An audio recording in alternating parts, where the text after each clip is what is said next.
Hello guys and welcome back po dito sa Automathings. So for this video, pag-uusapan po natin ang completing the square. So for example, meron po tayong equation na ax squared plus bx plus c equals 0. So sa number 1, sabi po dito, if a is not equal to 1, then divide the quadratic by a. For example, meron po tayo dito 2x squared plus 8x minus 8 equals 0. Take note po, ito pong a, yan po ay tinatawag natin na coefficient of x. So, ito, a is the coefficient of x squared. So, bali dito sa ating example, 2 is the coefficient of x squared. Tapos si b is 8. Ang si c po natin ay yan si 8. So, if hindi daw po a is equal to negative 1, no, so, if a is not equal to negative 1, dapat daw po i-divide natin yung ating quadratic by a. So, for example po ito, kailangan po natin yan i-divide isa-isa by a. Okay? So, like, divide natin yan 2 kasi ang a po natin dito ay si 2. Divide po natin yan by 2. Okay? Tapos, step number 2, you have to write the quadratic in the form. So, ganito.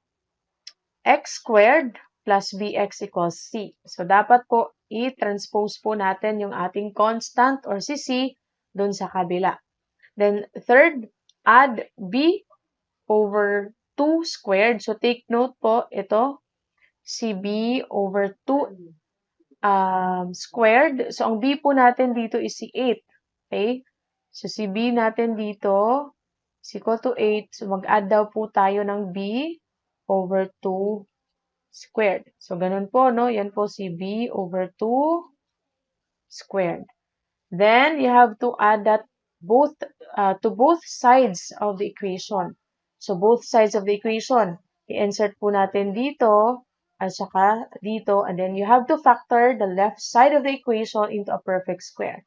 So, factor po natin yung ating left side of the equation into a perfect square. Then, you have to square root both sides of the equation and solve for x. So, yun po yung mga steps kung paano po natin isolve yung ating quadratic equation. So, meron po tayong example po dito. First is si x squared plus 4x plus 3 equals 0. So, yung a po natin dito is equal to 1. So, there's no need for us to divide the equation by a. Kasi po, pag wala pong nakalagay dyan na numero, that is implied na a is equal to 1. So, diretso na po tayo sa ating step number 2.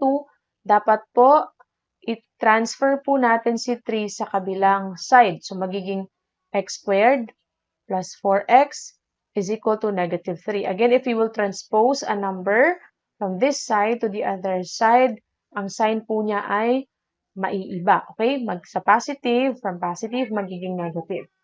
After that, we have to add, okay, add b over 2 squared on both sides of our equation.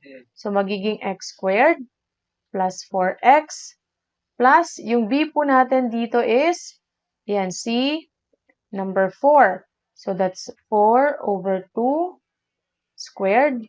Then, dito rin po sa kabila, okay, that's plus 4 over 2 squared. Okay po.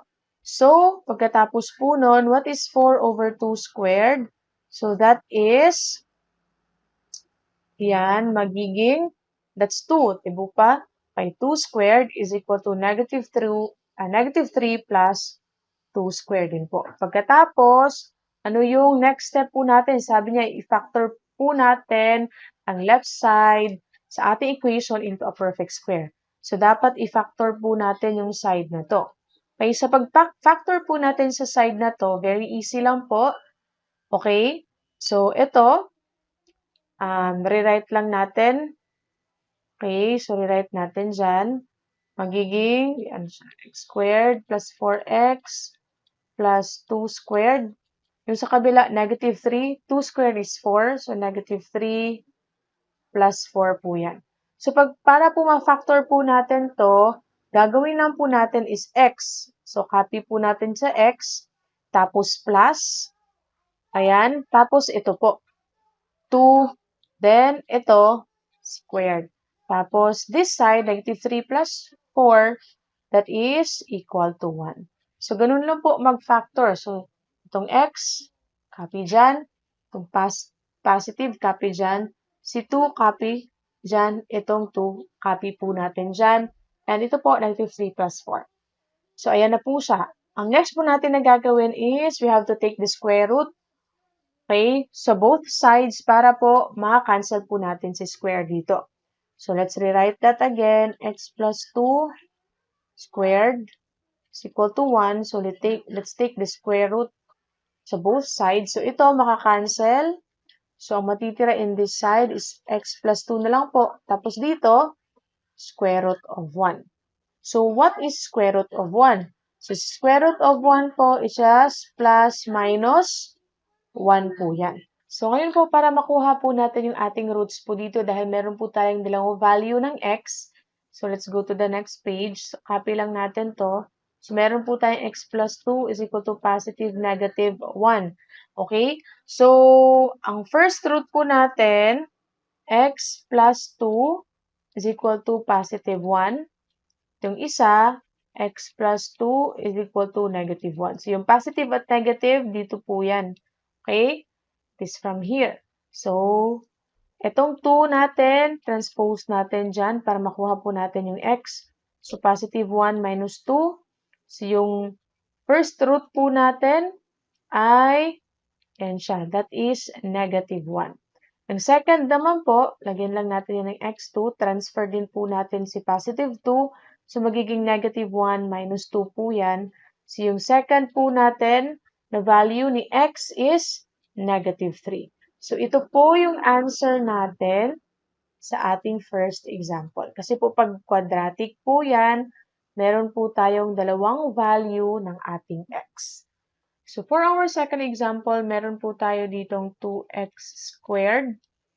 Yan siya, plus 8x minus 8 equals 0. So, makikita nyo po dito, yung a po natin dito is not 1. Our a is 2. Ito po siya, no? That's our a. So, ang gagawin po natin is, you have to divide this 1 to 2. Okay? Para, ayan. Ang matitira na lang po dito, kasi makakancel po yung 2 is x squared. Tapos dito po, 8 divided by 2, 4x na lang po. Tapos dito po, negative 8 divided by 2, that's negative 4. Of course, 0 over 2, that is 0. Pagkatapos, let's transfer or transpose natin sa negative 4 to the other side. Magiging x squared plus 4x is equal to 4. Okay, so ngayon ay i-add na po natin both equations, C, b over 2 squared, which is this time is 4 over 2 squared. Okay, so i-add natin siya. Let's continue. X squared plus 4x plus, okay, si 4 over 2 squared is equal to 4 plus 4 over 2 squared. So, pagkatapos po, i-simplify lang natin itong 4 over 2, ano? Para magiging, that's 2 squared. Di po ba? Tapos dito po, ayan siya, 2 squared. Then siya. So, ngayon, ipa-factor na po natin, gaya ng ginawa natin kanina, itong si x, copy natin dyan. Itong plus sign dito, copy din natin dyan. Itong si 2 dito, copy natin dyan. At saka itong si 2, magiging exponent din po natin yan. Tapos, itong 4, i-add natin siya together. 2 squared is actually equal to 4. So, 4 plus 4, that is equal po to 8. Okay? Then, we have to take the square root sa both sides ng ating equation. So, square root. Ito din po, square root para makancel po natin yan. So, rewrite lang po natin yung matitira dito. So, magiging x plus 2 na lang po yan.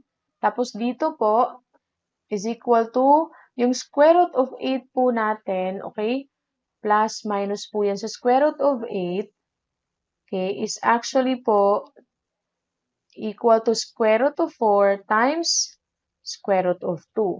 Okay, take note, si square root of 4 po is a perfect square, which is square root of 4 is 2. So, magiging 2 square root of 2 po yan.